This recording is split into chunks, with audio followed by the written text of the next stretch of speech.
Üfunətdən əraziyə yaxınlaşmaq olmur.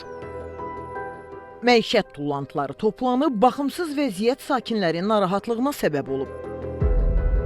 Görüntülər Xəzər rayonu Binə qəsəbəsində yerləşən keçmiş 112 nömrəli peşə məktəbinin həyətindəndir. Həyətimiz budur. Otura bilmirik, dura bilmirik. Bax, görürsünüz nə vəziyyətdəyik. Yəni o məişət tullantılarını ora kim tökür?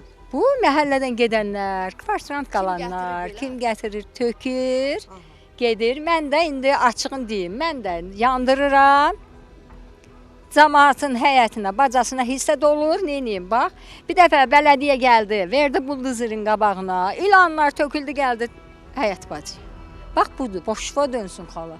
Bəlkə siz bir əncam çəkəsiniz. Yox, zibil qabı gətirirlər bir küçənin bir yerdə, balaca konteynerdir, dolur və salam.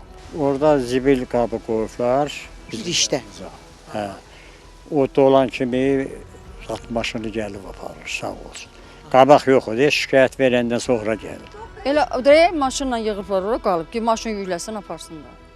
Amma məişət tullantılarına qablar O başda. deməli o başda qab varsa onda niyə gətirib əraziyə? Bax çatan buradan gedən tuluyur bura. Görsən o ağaclar buranı kəsib töküblər qalıb orada. Ora yaxın. Çox insan zibillərini gəlib bura tökür. Ora zibil qabları qoyulub, amma yenə də gəlir zibil eşidən. Məhəllədə zibil qabları ola ərazidə zibil tökülür. Bəli. Niyə?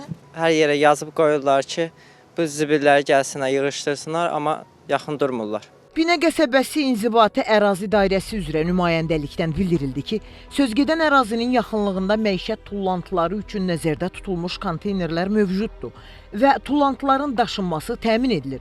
Lakin bəzi hallarda sakinlər tərəfindən məişət tullantılarının təyinatı üzrə nəzərdə tutulmayan ərazilərə atılması halları müşahidə olunur.